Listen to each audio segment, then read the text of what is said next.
It's time to feel the rage. Welcome to Film Rage, where we talk movies.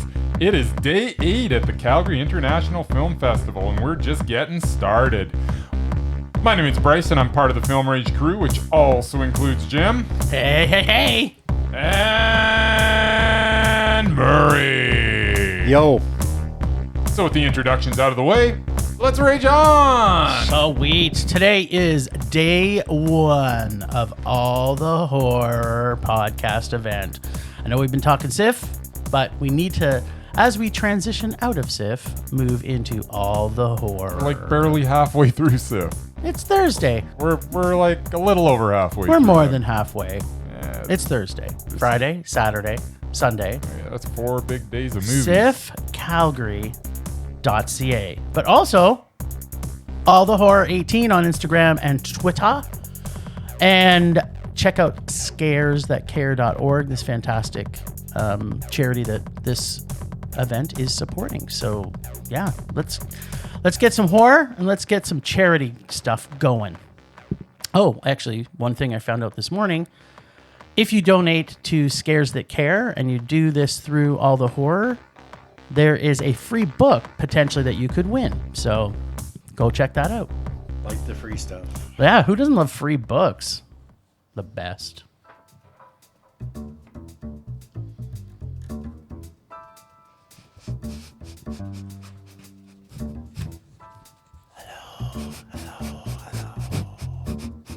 I don't know what you're doing over there. I'm just getting into the groove, man. All right, so yesterday we watched some movies. We did. We watched Murray's pick of the festival. Was it your pick of the I think festival? it was. I think he was drooling You about were Wheaties. really looking You forward to were this really one. looking forward to I was it. most looking forward to it. There Yeah. you go. Eat Wheaties. It was. That's what. Give me the mic, you douchebag. Well, yeah. So, You want to talk about what the movie was, or well, the movie was about this guy? a guy named Sid Straw, played by Tony Hale. He's a bit of a loser. Sid Straw life falls apart as he tries to convince everyone around him that he is friends with Elizabeth Banks. Sid Straw as a character completely carries this movie on its back. I hope Tony Hale gets more starring roles based on this performance. I mean, he's always kind of the other guy. He's never the main guy. Paul Walter Hauser shines again as he always does as so Sid's good. eventual lawyer. Oh my god! Lots of laugh out loud moments. I was relieved by the ending as they didn't take the easy feel good ending. It was the light, feel good ending. Yeah, they did, however, wrap this up a little quickly. While I was glad they didn't go with the ending that writes itself, I still think they could have done better than what they settled on. Genuinely funny moments, but ultimately this was a meh. Okay, well, great cast in this quirky comedy, which I am dubbing an introduction to social media for Bryce, so that he will completely understand how the world outside his bubble operates. I don't get it. And how not to post publicly to celebrities. Exactly. Facebook When he pages. does ever get social media, I'm never gonna have to worry about that. So this is a exercise in futility you're embarking on here. yeah. So, this is the what, most, and how's tos in the case if Bryce ever A, gets a walking around phone, or B, a social media account of any kind. I vote Twitter, by the way, as it is the home of best fit for podcasts. And Donald Trump. And Donald Trump. So two great things that go great together. This had the entire room laughing many times throughout this silly, over-the-top underdog story. As it takes a lot of time for me to give an Americadian, as I want to call it, comedy. I don't want to just say it's America anymore. I want to say it's Americadian. Because, we have similar cultures in these comedy there are type also a things. large number of Canadians in it. There you go. So that's what I'm going to start saying now. Americadians Oh, good. films. Some big props, as comedy for me is not my favorite genre. This is a traditional formatted comedy with that underdog expectedly winning in life, or the game, or the girl, or the sandwich, or fill in the blank, whatever that underdog wants. Some people do want the sandwich. I don't know. Was this funny? Yes. It was at times very funny. It was also formula, which is also something that I'm not a super big fan of. This did a great job within its power to make a really good comedy. For me, this was a cute little underdog meh. Favorite lines? There's a staple in a man's hand for a friend. Yeah, it was good. Or, my pits just sweat when I'm nervous. Who's don't? It's Jimmy. Love Jimmy. Actually, he didn't say it's Jimmy. This is Murray's genre. Absolutely. If of all genres, when I think of Murray, I think of Americadian comedies. So let's see what Murray has to say. I think people wanting comedies don't want to hear what Bryce and I have to say about it. They That's just true. want to hear what the Merman brings. Because you guys are old and bitter. And That's you well. have dark, twisted souls. Bryce is a little younger than you, Yeah, but but he's he's- just bitter. That's right. He's Just still plain bitter, and he's got no Well, soul. no big surprise. This is a huge mondo for me. Oh yeah. I had a hilarious B-list star-studded cast. I say B-list because there weren't too many A-list celebrities in this, but yeah, Apparently, they wanted Elizabeth Banks to appear like an A-list, they but probably did. Yeah, Tony Hale, Sarah Chalk, Zach Braff, I believe, were both in Scrubs. Alicia Cuthbert and Elizabeth Banks, sort of. Yeah. And a couple of people that I didn't know, which you guys obviously did, who were very funny. My favorite character was obviously the lawyer. yeah, man, you got to watch more of his stuff. I identify with him completely. He was awesome. Like the fact that he had to help his own lawyer pass the bar in order to defend him. That was awesome. Yeah, I thought it was awesome. It's just a fun movie, and if you're not looking for anything too serious, this is the movie for you. So you're saying it's Super Mondo. Super eat your Wheaties Mondo. Nice. Wheaties are healthy too. They give you energy. All right. So, next movie we're going to talk about wasn't quite as funny. No, it was not. Come True.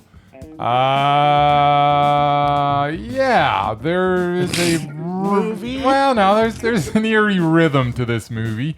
A fairly typical setup of a troubled teen that gets involved with something that seems innocent enough, but turns out to be sinister. Super sinister.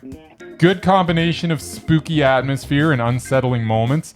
Director, writer, cinematographer, and editor Anthony Scott Burns creates a world where, conscious or unconscious, you are constantly on edge, as in either state, you do not feel safe. This movie played out as if I was in a constant dream state, or more accurately, nightmare state. Oh yeah. I like this movie, and I'm looking forward to more from Anthony Scott Burns. Overall, the movie was meh. But I'm looking forward to more. I'm think- definitely looking forward to And more. apparently he does everything. He does. Yeah, like he could have just probably acted in it too. I don't doubt that. Yeah, he probably should have. Maybe written the music. Come True.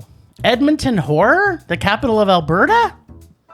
Never thought I'd ever say that, but apparently, us Calgarians have known Edmonton is a scary place to be for years. Oh, man. Well, at least their hockey and football teams are. Oh snap! Driving their roads are, they got like potholes like you wouldn't Yeah, believe. we thought we had potholes. Potholes. I loved this nice, slow pace of what appears to be a paranormal dream horror flick. Some great framing shots. Every time he put a perfect frame shot up, I almost got a little bit of orgasmatronian. You're just making up words left and right today, Jim. Well, that's what I felt. I really felt that caused me to have orgasmatronian actions within this film. There was some amazing frame shots in this. Director Anthony Scott Burns pulls it off. The use of contrast and colors works well in this dark and dreary horror suspense film. Sound effects, sound in general, I really liked a lot. I loved, and I want to make a very clear distinction between the sound music and the songs, because I did not like the songs, but I loved the, I don't want to say Carpenter-esque music, like sort of music that was happening, but it was really well done. I thought it was really well done. So the writers who did that, I really did like it. I found the songs, though, I'm a big song guy, you know, being a musician, you too, that I wanted to see a little bit more variety, but it was great. I love that part of it. Cool. Original creepy idea came from this film. I had a real nice slow build that should be celebrated. Learned that legs, not arms, are the real creepy attack creature. Oh, that was cool. It was super cool. I forgot about that until you said it. That was awesome. It's worth watching. Just for the legs. Monster. You can always grab a hand and throw it away. But legs, now that is creepy. Yes. Feet are gross, and we should be scared of them at all times. Nice play, Anthony. I always cover my feet. Or Tony, as I would like to call him. I feel I know him a little better now and almost feel like I want to befriend him on some sort of social media, similar to what happened in Eat Wheaties. I might just start sending him messages. Maybe it'd be a little creepy friend relationship there. Yeah, I was engaged. Was creepy. Yeah. Just post on his Facebook page. Yeah, I'll see if he gets a restraining order against me. I was engaged in this film all the way along and felt that Julia Sarah Stone was brilliant. And I say brilliant as Sarah. She carried this film so very well. She's good. Through the ending, I was not sure I liked at the time. I wasn't sure if I loved the surprise.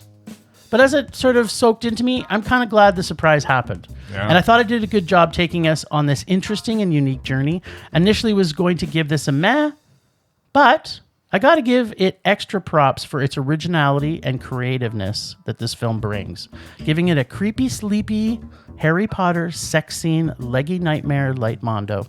Nice. Mer? Well, first the good. Yeah, it had great cinematography, very dynamic shots. It was very well put together.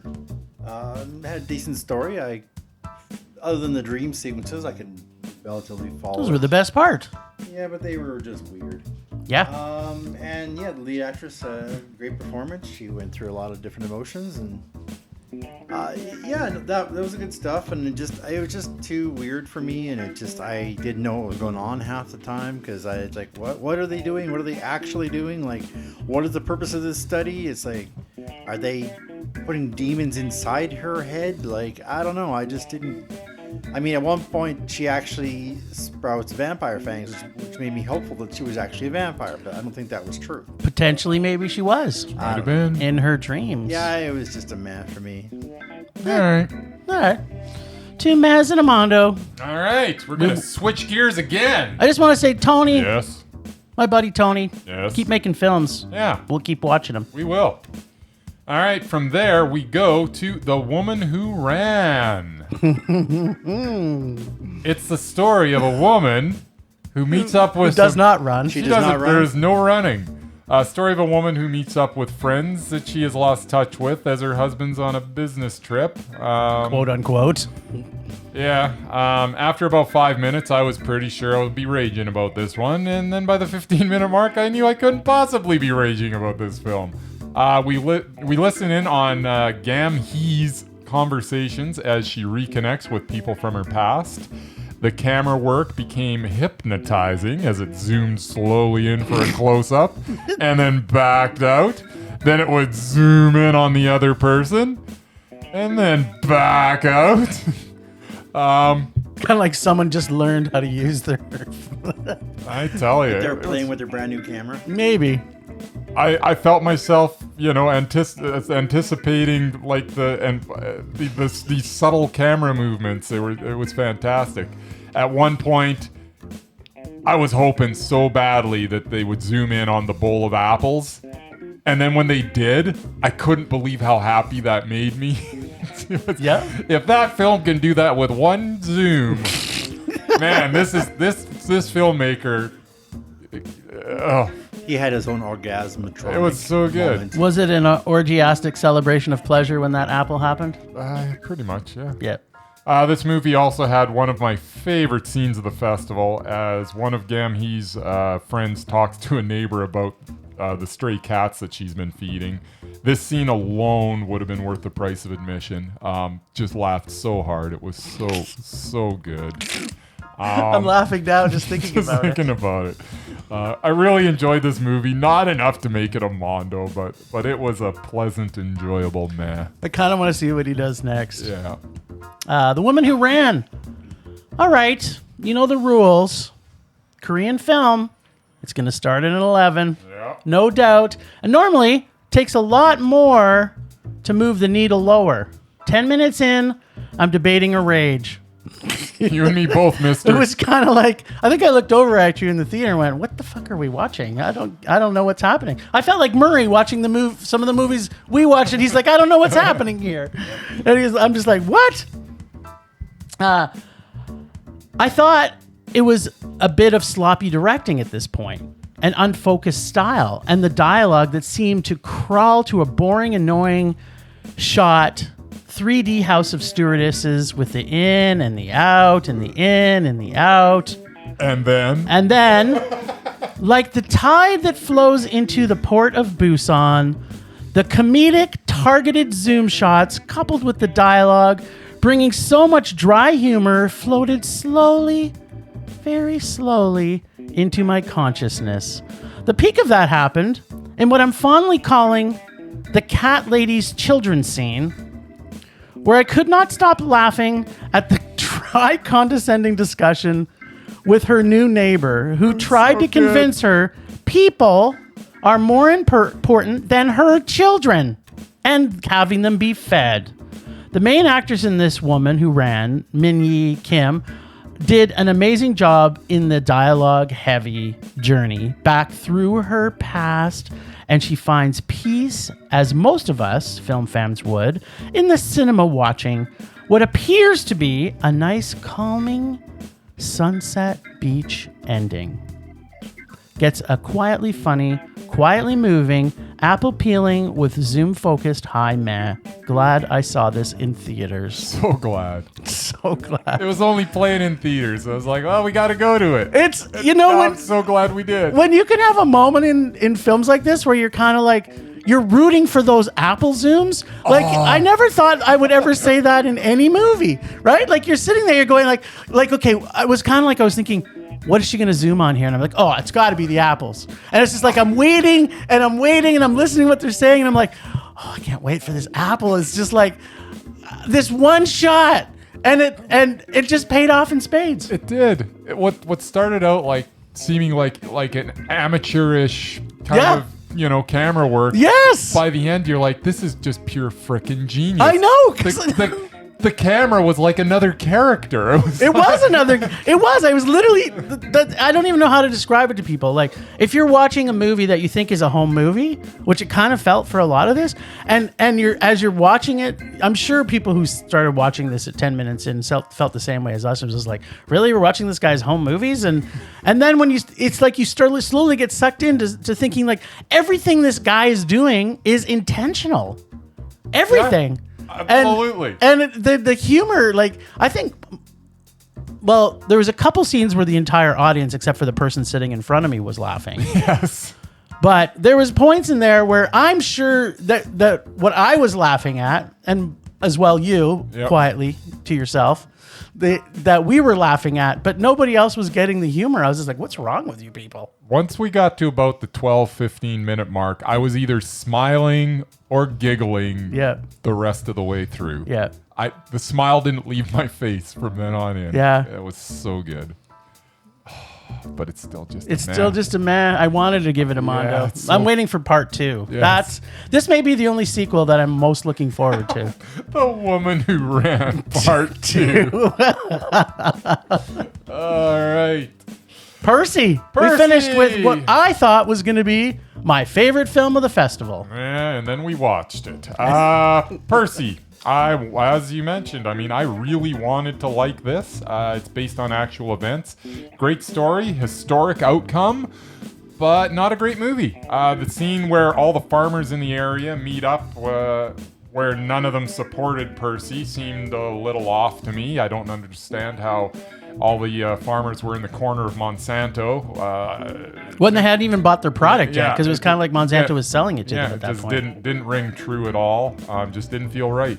I also didn't buy Christina Ricci's character, Rebecca. Yeah, I didn't find her acting strong. Yeah, her acting. Plus, there's a scene towards the end that involved her that would not have taken place. It would have. In this or any other alternate universe. It would have. Absolutely, yeah. She's going to travel across the country to make... North Dakota to Mansaskawon isn't that far. It's like maybe a 5 hour drive? 5-6 Maybe hour 5 hour drive, yeah, buddy. it's not going to happen. And She's she not gonna probably took drive the 6 bus. That's possible. Yeah, she probably took In the 2000, bus. you could still take the bus. Yeah. Anyways, the music throughout this right. was not good, and it took away from some of the scenes. As I mentioned, this was a good story and an important one to tell. Unfortunately, this was not a good movie. Not quite a rage, but a low math. Is that the lowest note that you can hit, by the way? I'm just kind of curious. Can you go lower? Low. Mur, what's your low? Let's have it. No. Come on, just give us low. Low math. Murray, come on. Feel the pressure. Is it my turn now? No, is. well, you can. You want to go next? Go. Yeah, I feel the need to defend this movie, even though I had nothing to do But with it. even though you have the exact same rating. Even though I had nothing to do with it. No, I'm pretty sure. Didn't you give it a rage? No, you gave it a meh. I give it a You gave it a low. Well, I'm surprised about that. Low. Well, yeah, there was a lot of walking in this movie, but not the kind that Bryce likes. And I wanted to like it, even though I didn't know anything about it until you guys mentioned it to me in the last podcast. Monsanto was a swear word in my mind. Yes, yeah, I didn't. Oh my God. I grew up in Saskatchewan. I don't even know what that company is. Yeah, but you weren't a farmer, so. My grandfather was. Yeah, but He did was you in the- actually he go was in out the and wheat buy pool. seed? Well, no, but So I then you as a tried to- kid, you wouldn't know. Tried to follow as he tried to explain farming to me. I just never saw the point of it because every farmer I ever knew had basically they bought crop insurance and they had handouts from the government because their crops failed every year. Yeah. Every year. I mean, growing up, every year their crops failed. I'm like, how can you be a farmer when you can't make any money off of it? But that's beside the point. There's a whole other discussion we can have about that. Yeah. No, I liked most of the cast in this. I thought it was interesting casting and just getting Christopher Walken to actually play a Saskatchewan farmer. It's like your dream come true. It's like, yeah, and he reminded me so much of some of my uncles. Like, Ah. just In a good way? yeah, like just watching him is like, that's my family right Uncle. there. Yeah. Christopher Frankie. Walken nailed it. Yeah. Well, my uncle Andy was a farmer, so he reminded me a lot of him, but Let's call him Andy from now on. sure.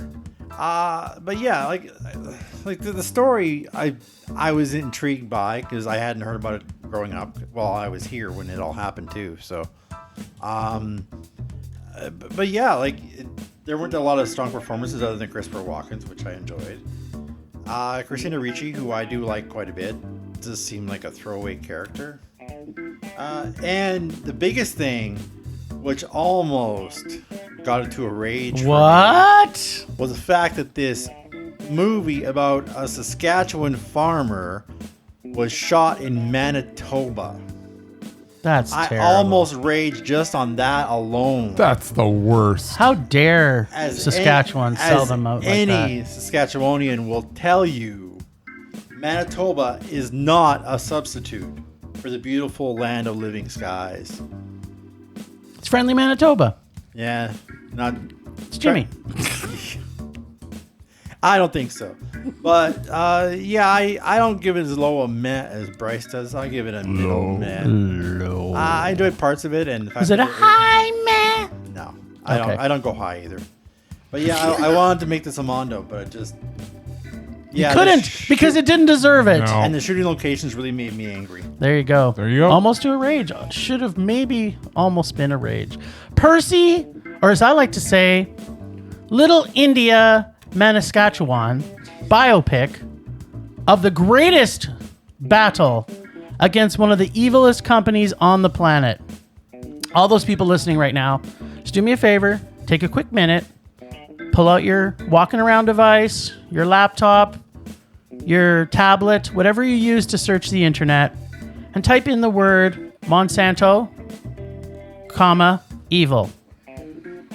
Or just search the most evil or unethical company, and you will find Monsanto pretty much on the top of everybody's list. So the reason this film made my top 5 picks before the festival started was because of the cast, A, and that the film was going to be doing something against my most hated Monsanto. I did not love this film. How it portrayed Percy. I don't know if I can pronounce this right. Schmeiser? Sure. Yes, nailed it. And his family. I don't know all the truth of this film to actuality, but most biopics, the truth would have to come from the Schmeiser family themselves. But to me, as biopics are often not done well, and I will wait for the documentary on this, which I'm sure will be fantastic, especially if they show those two fabulous people.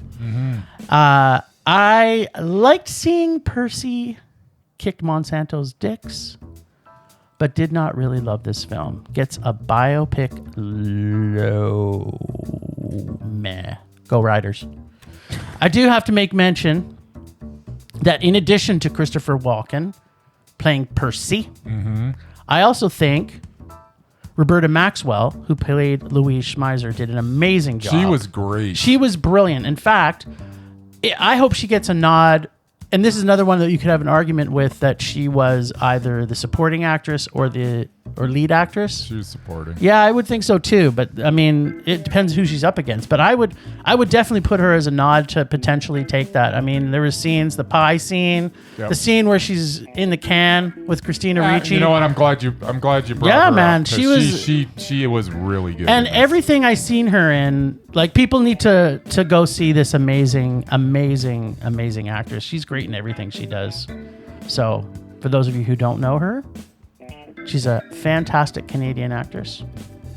And she was born in Toronto in 1941, which is probably pretty close to Schmeiser's age. There you go. I'm guessing. Yeah.